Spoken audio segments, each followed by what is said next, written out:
Let's now we will see the live example of forms. So firstly we create one another file for form.html. यहाँ पे हमने exclamation mark दिया, exclamation mark क्यों use करते थे हम, एमएट एब्रीविएशन को हमें बॉयलर प्लेट कोड मिल जाए इसलिए। तो हम क्लिक करते हैं, क्लिक करने के बाद ये हमारा बॉयलर प्लेट कोड आ चुका है। अब हम फॉर्म का एग्जांपल देखते हैं। तो सबसे पहले हम फॉर्म टैग लेंगे। फॉर्म टैग लेने के लिए ओपनिंग टैग फॉर्म एंटर। इसके बाद हम फॉर्म में क्या क्या लिखते हैं, तो सबसे पहले एक्शन लिखते हैं हम। Action is equal to submit slash submit. अब देखो एक्शन क्या है, the URI of a program that processes the form information, this value can be overridden by a form action attribute on a button or input element. like कि इसको हम overridden कर सकते हैं। like अगर हम कोई वेबसाइट पे फॉर्म फिल कर रहे हैं, वो फॉर्म को तो ऐसे नहीं हो सकता ना कि एक यूजर ही फॉर्म फिल करे, मल्टीपल यूजर्स आएंगे, मल्टीपल यूजर्स फॉर्म फिल करेंगे, तो वो सारे यूजर्स के डेटा को हम सेव कर सकते हैं। वो सारे यूजर के डेटा को हम सेव कर सके, इसलिए हम एक्शन सबमिट यूज करते हैं ताकि हमारे मल्टीपल यूजर्स के डेटा को हम सेव कर सके। इसके बाद हम क्या करते हैं, मेथड पोस्ट, ये हम सर्वर पे इसको पोस्ट करने के लिए यूज करते हैं। देखो, the HTTP method that the browsers uses to submit the form, this two method post and get. After that we will see, we already know about target, जहाँ पे हमने पढ़ा था कि अगर हमें दूसरे पेज पे नेविगेट करके वो फॉर्म सबमिट करना है, लाइक हमें दूसरे पेज पे अगर नेविगेट करना है तो हम क्या करते हैं, टारगेट अंडरस्कोर ब्लैंक। एक यहाँ पे हम एक और मेथड यूज करेंगे जो कि ऑटो कंप्लीट होता है। ऑटो कंप्लीट हम क्यों यूज करते हैं, तो अगर आप नोटिस किए, अगर हम किसी फॉर्म पे जाते हैं और आप वहां पे कर्सर जैसे पुट करते हो, वहां पे आपके प्रीवियस फिलिंग डेटास को वो शो करने लगता है कि आपने पहले नेम में ये फिल किया था, ईमेल आईडी में ये फिल किया था। तो उसके लिए वो कैसे करते हैं हम, तो हम एक मेथड यूज करते हैं ऑटो कंप्लीट। ऑटो कंप्लीट में हम क्या करते हैं, इसको दो चीज कर सकते हैं हम, या तो ऑफ कर सकते हैं या तो ऑन कर सकते हैं। अगर हमें ऑटो कंप्लीशन चाहिए तो ऑन करेंगे, अगर नहीं करना चाहते तो ऑफ करेंगे, तो हम इसको ऑन करते हैं। इसके बाद हम क्या करेंगे, इसके बाद एक हम H1 टैग लेते हैं और इसके अंदर हम एडवांस्ड फॉर्म लिखते हैं। अभी हम फॉर्म को कैसे लिखते हैं वो देखते हैं। तो सबसे पहले एक लेबल लिखते हैं हम, लेबल का एक ओपन टैग लगाते हैं, लेबल क्लोजिंग टैग, और लेबल के अंदर हम वो लिख रहे होते हैं जो हमें फॉर्म के बाहर में चाहिए। लाइक अगर मैं यहाँ पे फर्स्ट नेम लिखूं, पहले देखते हैं हम ये कैसे शो हो रहा है हमारे पेज पे। ये देखो फर्स्ट नेम लिख के आ गया। अब हम क्या करते हैं, लेबल के नीचे हम लिखते हैं इनपुट, क्योंकि ये हम एक इनपुट लेने वाले हैं अपने फर्स्ट नेम में। तो ओपन टैग इनपुट, ये देखो हमें ये हेल्प कर रहा है, VS कोड का यही फायदा है। टाइप में हमें दिखा रहा है ये टेक्स्ट नेम फर्स्ट नेम, तो ये अभी हमें एक ऑप्शन दिखा रहा है एक्सेप्ट वर्ड करने के लिए, कंट्रोल प्लस राइट एरो। अब इसमें क्या लिखते हैं, सबसे पहले टाइप लिखते हैं। ये कैसे होता है, अभी इनपुट सिंगल टैग है, इनपुट के लिए कोई क्लोजिंग टैग नहीं होता है। ये पहले हम इनपुट को क्लोज कर दिए। इनपुट के बाद अब हम टाइप करते हैं कि ये कौन से टाइप का इनपुट हमें लेना है। इनपुट हम कौन से टाइप का लेंगे, तो टाइप टेक्स्ट हमें लेना है। देखो आप यहाँ पे देख सकते हो हमें कौन कौन से एग्जांपल्स आ रहे थे, button, checkbox, colour, date, date time, email, file, date time local, hidden image, month, number, password, radio, range. तो हम इतनी सारी चीजें ले सकते हैं। तो अभी हमें क्या लेना है, अभी हमें टेक्स्ट लेना है, तो हम टेक्स्ट लेते हैं। तो हम देखते हैं हमारा क्या रिफ्लेक्ट कर रहा है वेब ब्राउजर पे। ये देखो फर्स्ट नेम के आगे एक इनपुट आ गया, हम कुछ भी इसमें इनपुट ले सकते हैं, और हमने टाइप टेक्स्ट लिया है, या इसलिए ये टेक्स्ट ले रहा है, देख रहे हो। फिर इसके बाद हम देखते हैं फर्स्ट नेम के बाद हम लेते हैं लास्ट नेम। तो सेम हम लेबल लेंगे, क्लोजिंग टैग करेंगे, क्लोजिंग टैग के बाद ये हमारा आ गया, इसमें हम लास्ट नेम लिखते हैं। लास्ट नेम के बाद यहाँ पे हम इनपुट लेंगे, इनपुट में सेम हम टाइप टेक्स्ट लेंगे क्योंकि हमें टेक्स्ट ही लेना है, TEXT, क्लोजिंग टैग। तो अभी हमें ये इस तरीके से रिफ्लेक्ट करके आ रहा है। इसके बाद हम ईमेल लेते हैं, opening tag same label, closing tag किया, क्लोजिंग टैग हमें शो क्या करना है, टाइप जो भी हम लेंगे उससे पहले हमें शो क्या करना है, तो ईमेल लेना है था हमें, तो हम ईमेल लिखते हैं। ईमेल लिखने के बाद एंटर किया और यहाँ पे इनपुट लेना है हमें। तो इनपुट में क्या हमने सीखा कि इनपुट में हम टेक्स्ट ले सकते हैं और क्या क्या ले सकते हैं। तो सबसे पहले हमें टाइप लिखना होगा, क्योंकि हम कौन सा टाइप लेंगे ये हमें HTML को बताना पड़ेगा। तो इसमें देखो इतने सारे चीजें थी, जिसमें एक ईमेल ऑप्शन है, दिख रहा है आपको। तो हम ईमेल टाइप लेते हैं। ये देखो रिक्वायर्ड एक ऑप्शन आ रहा है। रिक्वायर्ड क्या होता है, कंपलसरी, कि आप बिना किसी सेक्शन को फिल किए आप आगे परस्यू नहीं कर सकते, आप आगे फॉरवर्ड नहीं कर सकते। तो अगर हम रिक्वायर्ड यूज करते हैं तो फिर क्या होता है वो देखो। ओके, MDN रेफरेंसेस पे अवेलेबल नहीं है।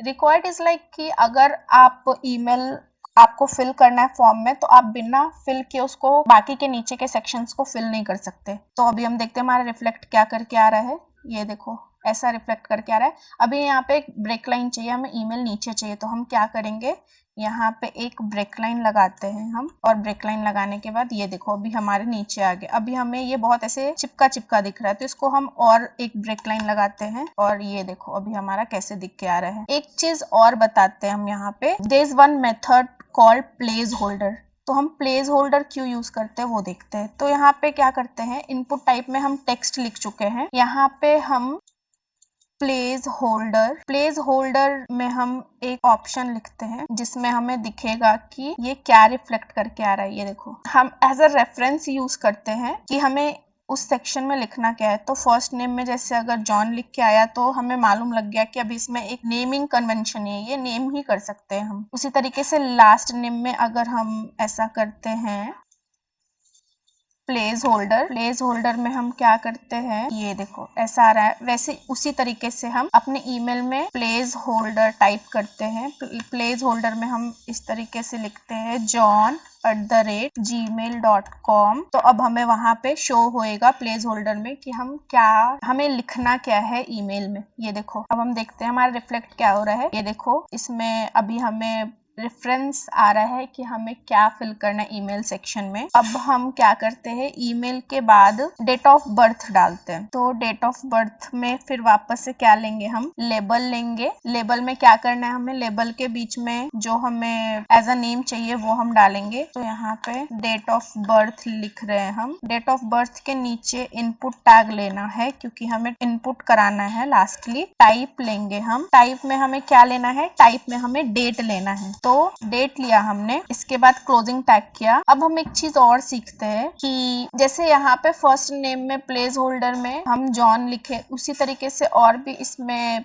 चीजें होती हैं। जैसे कि अगर आपको लेंथ डिस्क्राइब करना है कि हमें इस लेंथ का ही इनपुट चाहिए, इस लेंथ का ही हमें टेक्स्ट चाहिए, तो हम क्या लिख सकते हैं, मिनिमम लेंथ हमेशा 2 से ज्यादा होना चाहिए। तो ये देखो 2 से ज्यादा किया। अभी हमें वापस से ये एक्सेप्ट वर्ड करने का आ रहा है, कंट्रोल राइट एरो। फिर हम क्या लेते हैं, मैक्स लेंथ लेते हैं। मैक्स लेंथ हम कितना डालते हैं, मैक्स लेंथ हम 30 लेते हैं। तो अभी ये क्या होएगा कि फर्स्ट नेम में अगर आप 2 से कम लेंथ लोगे ना, तो फिर वो आपको नीचे अप्रूव ही नहीं करेगा कि आप बाकी फॉर्म सबमिट कर सको। आप फॉर्म फिल कर लोगे लेकिन आप सबमिट नहीं कर पाओगे। तो मैक्स लेंथ हमने 30 लिया। उसके बाद एक और क्या ऑप्शन होता है, स्पेल चेक। तो स्पेल चेक क्या होता है, आप देखते होगे कभी हम फोन पे टाइप करते हैं तो ऑटो करेक्ट ऑन रहता है। तो स्पेलिंग चेक अगर डिक्शनरी में एडेड है वो उस हिसाब से कि हमें कौन से वर्डिंग को सही करना है। अगर वो आपके डिक्शनरी में नहीं है तो वो आपको रेफरेंसेस देंगे कि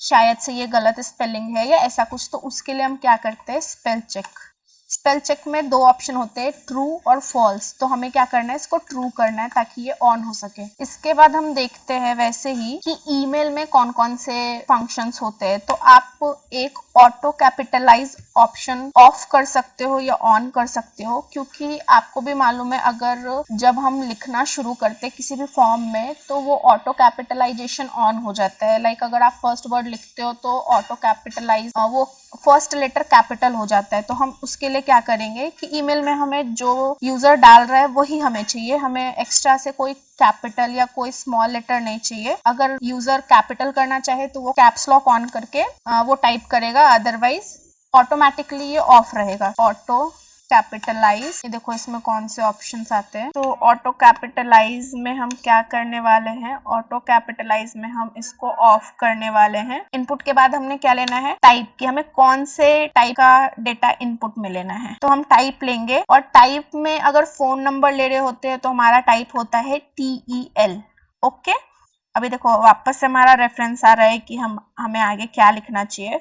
तो टेल के बाद हम क्या करेंगे, यहाँ पे प्लेस होल्डर लिखते हैं। प्लेस होल्डर क्यों हम यूज करते हैं, ताकि इनपुट हमें किस फॉर्म में लेना है तो वो यूजर को दिखना चाहिए। ओके, सबसे पहले देखते हैं हमें रिफ्लेक्ट होके क्या आ रहा है। ये देखो ऐसे रिफ्लेक्ट होके आ रहा है। हम BR टैग डालते हैं एड्रेस इन्फॉर्मेशन कंट्री के बीच में, और कंट्री और एडिशनल इन्फॉर्मेशन के बीच में। तो उसके लिए हमें यहाँ पे BR टैग देना होगा। BR टैग दिया हमने, और एक यहाँ पे BR टैग देना होगा। अब देखो ये कैसे रिफ्लेक्ट हो रहा है, अभी ये डिफरेंशिएट हो रहा है ना। कंट्री के नीचे एडिशनल इन्फॉर्मेशन है जो एक और BR टैग लेते हैं। एंटर किया और BR टैग लिया, ये देखो अभी ये डिफरेंशिएट हो रहा है। इसको हम फॉर्मेट करते हैं। सबसे पहले फॉर्मेट डॉक्यूमेंट। फॉर्मेट डॉक्यूमेंट हम क्यों करते थे, ताकि ये अरेंजमेंट सही से हो जाए। प्लेस होल्डर के बाद अगर हमें लेंथ को लिमिटेशन देना होता तो हम क्या यूज करते हैं, मैक्स और मिनिमम, है ना। तो इसके बाद हम देखेंगे कि हम मैक्स लेंथ लेते हैं 10, ताकि हमारा फोन नंबर सिर्फ 10 डिजिट ही ले सके। यूजर को 10 डिजिट ही अलाउ करना है। तो हम यहाँ पे 10 लेते हैं। अब देखते हैं ये हमें कैसे रिफ्लेक्ट होके आ रहा है। ये देखो अब आगे अगर मैं टाइप कर रही हूँ तो ये टाइप नहीं हो रहा है। तो मैक्स लेंथ का हमें फीचर समझ में आ गया कि हम मैक्स लेंथ क्यों यूज करते हैं। इसके बाद हम यूजर से एक वेबसाइट, अगर यूजर का कोई वेबसाइट है तो हम URL टाइप को इनपुट लेंगे। तो उसके लिए क्या करना पड़ेगा, हमें लेबल लेना पड़ेगा। लेबल का ओपनिंग टैग दिया, क्लोजिंग टैग दिया। इसमें हम वेबसाइट लिखेंगे। वेबसाइट के बाद से फेवरेट कलर टाइप करते हैं। फेवरेट कलर के बाद यहाँ पे हम इनपुट टैग ओपन करते हैं। इनपुट टैग ओपन करने के बाद हमें टाइप लिखना होगा कि हमें कौन से टाइप का डेटा चाहिए। तो यहाँ पे हम कलर टाइप करेंगे। कलर टाइप किया, अभी देखो यहाँ पे कैसे रिफ्लेक्ट होके आ रहा है। फेवरेट कलर में हम कुछ भी चूज कर सकते हैं। लाइक अगर हमने ऐसा कुछ किया तो फेवरेट कलर हमें आ रहा है। एक चीज यहाँ पे और देख सकते हो, ये RGB हमें शो कर रहा है। रेड का वैल्यू कितना है इस कलर में, ग्रीन। RGB हमें पता ही है विबग्योर क्या होता है। यहाँ पे एक चीज और क्या करते हैं, हम यूजर से प्रोफाइल पिक्चर इंसर्ट करने के लिए बोलते हैं। तो वो हम ये जेंडर के नीचे में करते हैं। ओके, यहाँ पे सबसे पहले फिर हम उसके लिए क्या करेंगे, open tag, label, closing tag किया। यहाँ पे हम प्रोफाइल पिक्चर टाइप करेंगे, प्रोफाइल पिक्चर। इसके बाद वापस से हमें इनपुट टैग ओपन करना पड़ेगा।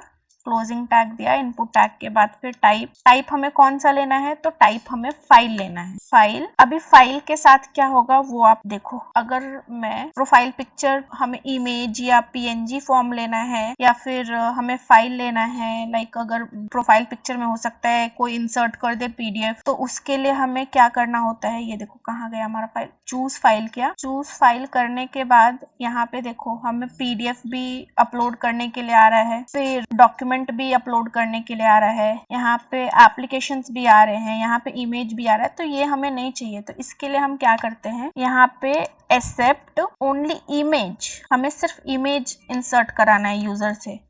तो इमेज /* ऐसे कर दिया हमने। अब सिर्फ इमेज ही अलाउ करेगा हमें, बाकी कुछ नहीं। ये देखो चूज फाइल किया। चूज फाइल करने के बाद अभी सिर्फ हमें इमेज फाइल ही आ रहा है, बाकी सारी चीजें हट गई। वो हमें शो ही नहीं करेगा ताकि हम इंसर्ट ही ना कर सके। इस तरीके से हम इससे फन भी कर सकते हैं। मान लो लेबल में हम भी कुछ ऐसा डालते हैं, डूइंग फन, और इसके नीचे इनपुट टैग लेते हैं। इनपुट टैग को क्लोज किया। क्लोज के बाद टाइप अभी हमें देखना है। तो हम यहाँ पे क्या क्या ले सकते हैं, देखो अगर हमें यूजर नेम लेना है तो यूजर नेम में नॉर्मली हम इनपुट टेक्स्ट ले सकते हैं, टाइप टेक्स्ट ले सकते हैं। पासवर्ड, ताकि हमें विजिबल ना हो, यूजर को टाइप करते वक्त वो चीजें विजिबल ना हो तो आप पासवर्ड ले सकते हैं। फिर सर्च बटन अगर हमें यूज करना है तो सर्च बटन यूज कर सकते हैं। अगर हमें वीक सिलेक्शन देना है तो वीक सिलेक्शन दे सकते हैं, जैसे हमने डेट ऑफ बर्थ में डेट सिलेक्शन दिया था, मंथ। बाकी ऑलमोस्ट हमने सब यूज किया। चेक बॉक्स रेडियो जैसे, अगर रेडियो के जगह पे हमने चेक बॉक्स यूज किया तो यहाँ पे चेक बॉक्स हो जाएगा। लाइक देखो अगर हम यहाँ पे रेडियो के जगह पे सब जगह चेक बॉक्स करते हैं तो अभी हमें क्या शो हो के आएगा, ये देखो चेक बॉक्स बन के आ रहा है ना। लेकिन ये चेक बॉक्स के लिए ये फीचर वर्क नहीं करेगा, तो हम इसको वापस से जो था वो करते हैं। रेडियो किया हमने और यहाँ पे डूइंग फन को इरेज करते हैं। अभी देखो हमारा ये कैसे रिफ्लेक्ट होके आ रहा है। फेवरेट कलर और वेबसाइट के बीच में हम BR टैग डालते हैं। डन। अब हमें क्या देना है, लास्टली हमें बटन देना है ताकि हम फॉर्म को सबमिट कर सके। अब यहाँ पे हम लेबल नहीं लेंगे, अब यहाँ पे हम बटन लेंगे, क्योंकि हमारा टाइप सबमिट कौन से टाइप का है, तो सबमिट हमारा बटन टाइप का है। तो बटन लिया हमने, बटन को क्लोज किया। बटन में टाइप लेते हैं हम, कौन से टाइप का है ये, तो सबमिट टाइप का है ये। फिर हमें यहाँ पे शो क्या कराना है, तो सबमिट शो कराना है। हम एक और बटन लेते हैं जिसमें हम डेटा को रेजेट कर सके। ओके, तो टाइप लिया। टाइप लेने के बाद हम यहाँ पे टाइप करते हैं रेजेट, और अगर यहाँ पे नहीं लिखा तो हमारे पेज पे शो नहीं होगा, तो यहाँ पे भी रेजेट लिखते हैं हम। अभी देखो ये सबमिट रेजेट ऑप्शन आ गया। फेवरेट कलर के नीचे हम स्पेस देते हैं इसको, BR एंटर। अभी ये देखो सही हो गया। तो अगर हम यहाँ पे कुछ डेटा इंसर्ट किए, डेट ऑफ बर्थ चूज करते हैं, हम कुछ भी रैंडमली कुछ भी चूज करते हैं, यूनाइटेड स्टेट, नंबर टाइप किया हमने, वेबसाइट google.com ऐसा कुछ देते हैं। अभी ये रेजेट ऑप्शन से हो क्या रहा है वो देखते हैं। ये देखो सारा कुछ क्लियर हो गया हमारा। और ये सबमिट बटन से ये please fill out this field क्यों आ रहा है, क्योंकि हमने रिक्वायर्ड ऑप्शन यूज किया है। तो ये फिल करने के बाद देखो क्या होता है, सबमिट किया। This page is not working इसलिए आ रहा है क्योंकि हमने अपना टारगेट नहीं दिया है ना, कि कौन से पेज पे रिडायरेक्ट करना है, कौन से पेज पे नेविगेट करना है। तो ये हमारा फॉर्म कंप्लीट हो गया। फॉर्म के बाद हम क्या देखने वाले थे, फॉर्म के बाद हम मल्टीमीडिया देखेंगे। तो अगर आपको वीडियो अच्छा लगा हो तो like, comment, share and subscribe करें और अपने दोस्तों को भी भेजें। Thank you.